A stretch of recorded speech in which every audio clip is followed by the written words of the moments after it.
Lepas saja keluar daripada penjara 2004, dia bagi tahu kami, ni kita dapat sokongan dah. Kita dapat sokongan. Dan antara tokoh yang akan menyokong kita, Ghafar Baba dia. Ui, Ghafar Baba? Dia kata betul, Ghafar Baba. Ni hang tak percaya, hang tanya ni. Ghafar Baba nak jumpa aku lagi dia. Ghafar Baba nak jumpa aku, nak minta maaf. Dia rasa dia silap duduk dalam UMNO. Jadi nak sokong aku supaya kembalikan balik kehebatan kepimpinan Melayu. Ghafar Baba dia nak jumpa aku. Jadi kami dalam kepala duk tahu Ghafar Baba nak jumpa Anwar, nak minta maaf. Rupa-rupa cerita dia minta Zaid Ma'arif tu hidup lagi budak Zaid Ma'arif. Dia cucu Ghafar Baba. Dia telefon Zaid Ma'arif, Anwar ni. Dia bagi tahu kat Zaid Ma'arif, "Hang tolong atuk, aku nak jumpa Ghafar Baba, aku nak minta maaf dengan dia." Yang kita orang tak tahu. Dia bagi tahu dengan Zaid, "Hang tolong atuk, aku nak jumpa Ghafar Baba, aku nak minta maaf lah, aku silap apa semua, mungkin aku dosa aku kena 6 tahun semua ni, aku perlu jumpa dia." Zaid pun atuk. Kata ni tok, Anwar nak jumpa, dia kata dia nak, masa tu bulan puasa, saya ingat lagi. Bulan puasa, dia kata dia nak buka puasa dengan Ghafar Baba. Zaid kata Anwar nak jumpa, nak minta maaf, dan dia menghormati Tun Ghafar. Dia kata dia nak jumpa di rumah di Bukit Pantai. Ghafar Baba kata kat Zaid, betul ke tu? Betul. Dia sendiri telefon, dia minta sangat. Jadi Tun Ghafar kata bulan puasa ramai orang datang, saudara ramai buka puasa, kita jumpa lepas raya. 7-8 hari lepas raya jumpa. Tun Ghafar pun setuju nak jumpa. Lepas saja raya nak berlaku pertemuan tu, dia dah bagi tahu kita orang. Dia bagi tahu dah confirm Ghafar Baba nak jumpa aku, nak minta maaf lepas raya ni. Kita pun tunggu. Allah nak jadikan cerita. Si Zaid Ma'arif ni pergi Bangsa Village, beli barang apa semua, terserempak dengan seorang pemimpin PKR masa tu. Jumpa Zaid. Allahu Akbar Zaid. Allah, hai jumpa. Kebetulan jumpa hang, aku baru je balik mesyuarat dengan Anwar Ibrahim.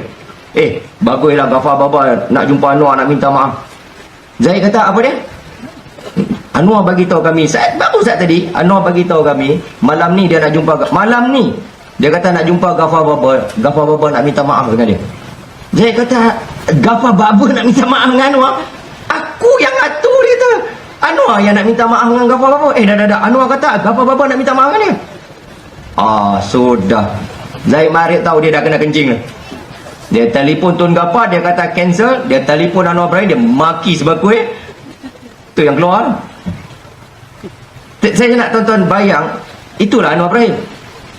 Dia boleh tipu orang ni, dia tipu orang ni, dia tipu orang ni. Saya tak heran tuan-tuan kalau Wan Azizah kata you ni, I dah tengok video tu, memang you. Saya confident tuan-tuan. Dia kata apa? Tuan-tuan ingat apa dia jawab kat Wan Azizah? Rasa-rasa I do ingat you. Betul-betul macam you. Kalau you kena minta, I dah betul-betul ingat you. Tu pokok pangkat pembohong. Jadi 16 September tu, saya ingat lagi. Okey. Dia pandai tu. Dia buat kelam kabut kat kita. Dia buat kita macam ni Agung dah panggil. Pakai baju Melayu, dia pakai kot, pakai tie. Kita pun kelam kabut pakai tie, pakai kot, pi kat kampung baru tu. Panas dah. Ni hang pakai cantik sikit pasal hang nak jadi menteri, angkat sumpah. Kita pun pakai. Tunggulah kat kampung baru tu. Berapa kali? Tunggu kat kampung baru, tunggu. Kan? Kawan tengok, pasal apa hang pakai kot? Kami kena pakai baju Melayu. Kita pun, aku nak jadi menteri, hang tak dapat. Yang kawan ni kata aku pakai baju Melayu pasal aku dapat menteri, hang tak dapat. Baru dia kencing kau tu je. Kami tunggu tu. Lepas tu tanya, mana dia Barisan Nasional? Mana MP Barisan Nasional kata ni? Mereka duk tunggu kat legend. Sekali mereka naik bas, kita jumpa kat pintu pagar istana. Okey. Tunggu. Sampai pukul 12 tak main lagi. Sampai pukul 3 tak main lagi. Ni mana dia ni? Tak tahu ni SB Haram Jadah ni. SB pula salah. SB duk tahan tuanku ni. Kayak kita cukup yakin SB takut. Sampai pukul 5. Tak apalah, kita balik dulu, tuanku ada hal. Balik lah. Tak apa. Minggu depan. Alah, habis. Tak ada apa. Kena bohong macam tu kan. Daripada kes Saiful menimbulkan keraguan, kes 16 September, kami dah tahu masa tu membohong.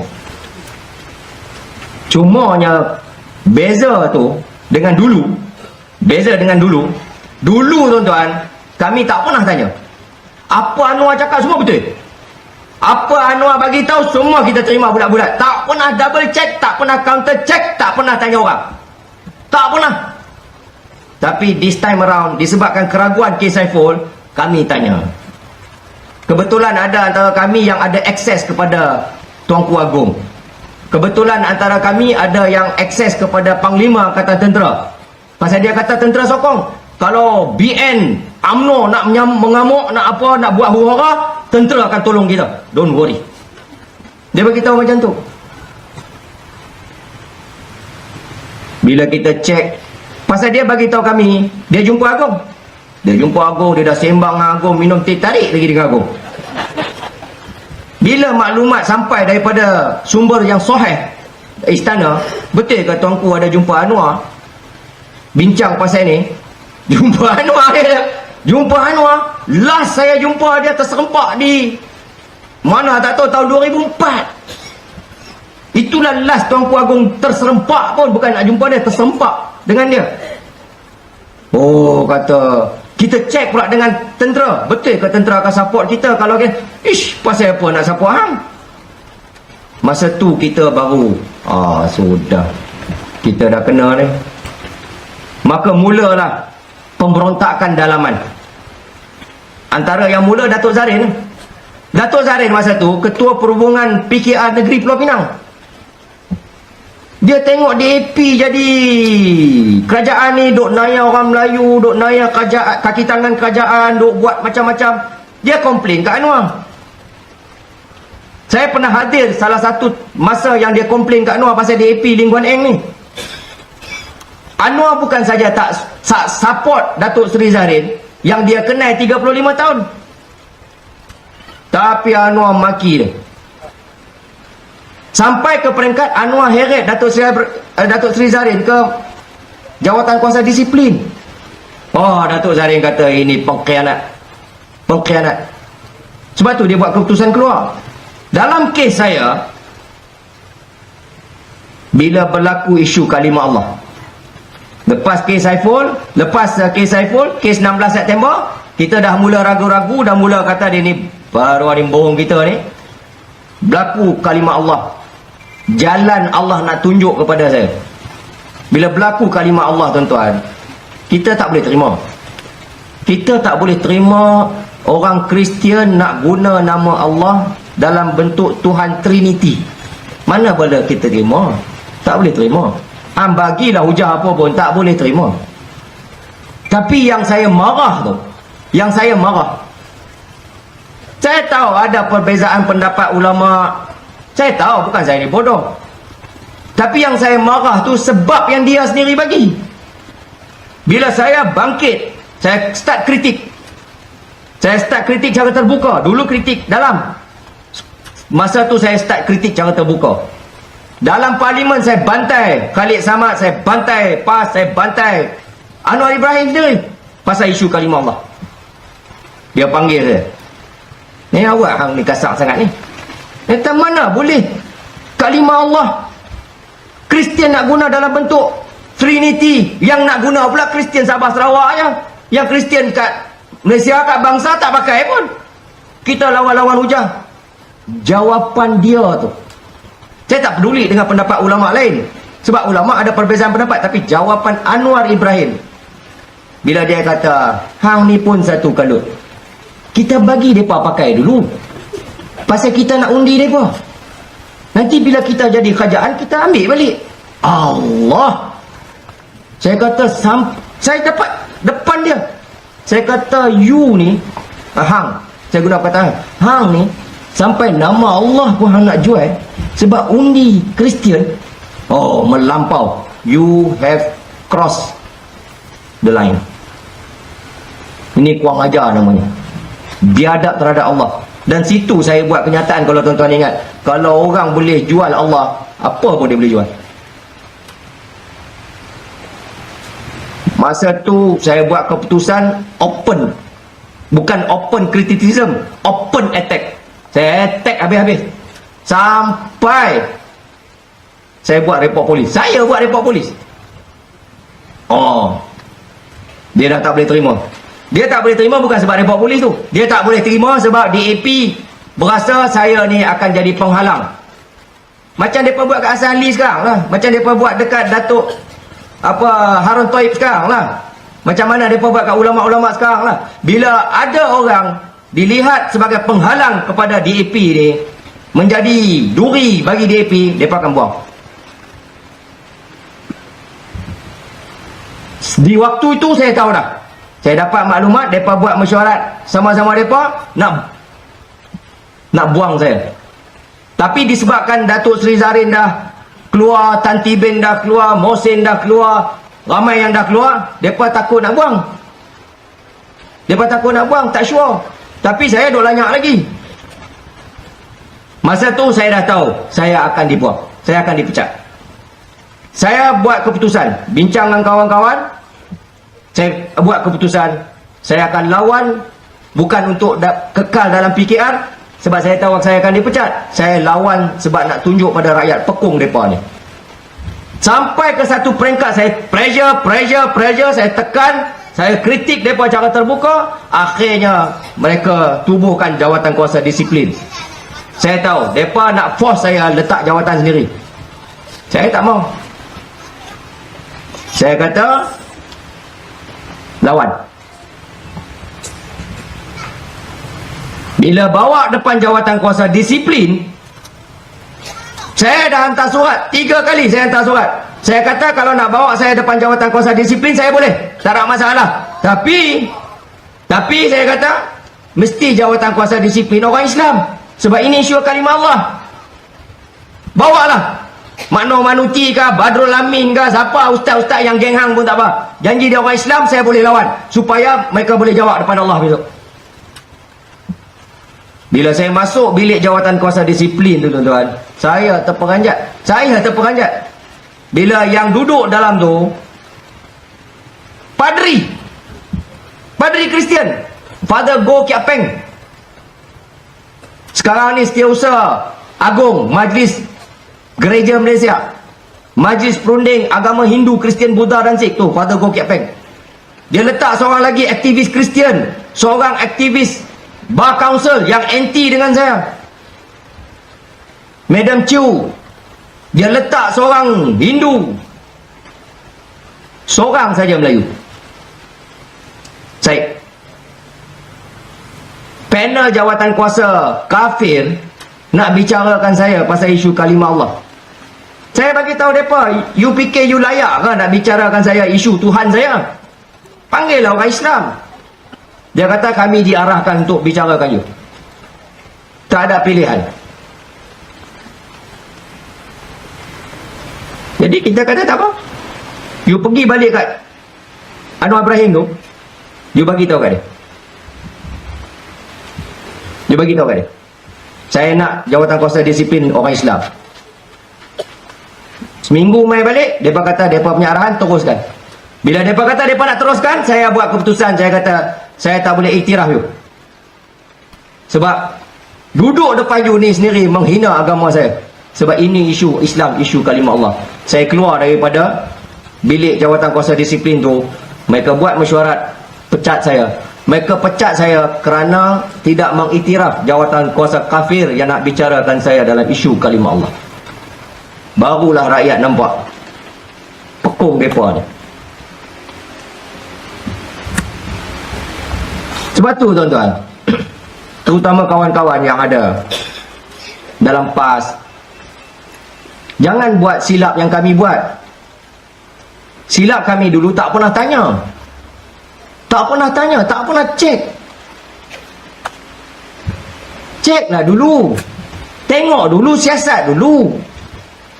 Termasuk dalam isu video klip ni. Saya terperanjat, isu video klip ni mereka tengok pun tak, siasat pun tak, tanya pun tak, tahu-tahu pergi buat fatwa, tahu-tahu pergi buat khutbah, tahu-tahu pergi buat tazkirah, tahu-tahu pergi kuliah, pergi ceramah, hentam orang sana kiri kanan. Ini isu fitnah, ini isu qazaf, ini isu apa, semua kita masuk neraka. Kita semua pakat masuk neraka pasal fitnah Anwar Ibrahim. Hang ceklah dulu. Saya nak bagi tahu tuan-tuan, saya nak bagi tahu beberapa orang tokoh ulama PAS yang Allah buka minda mereka nak tengok. Tak macam mana tegak hati nak tengok.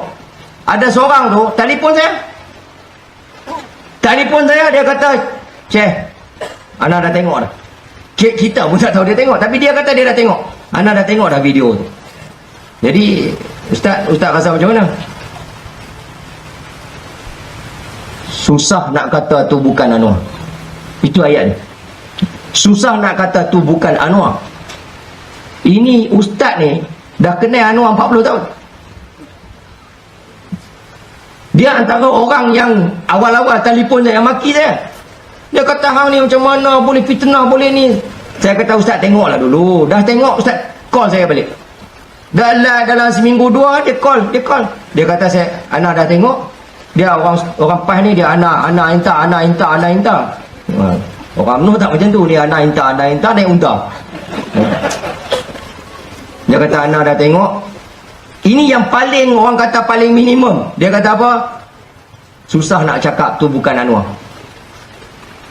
Tapi tuan-tuan, isu video klip ni bukan isu apa yang dia buat dalam tu.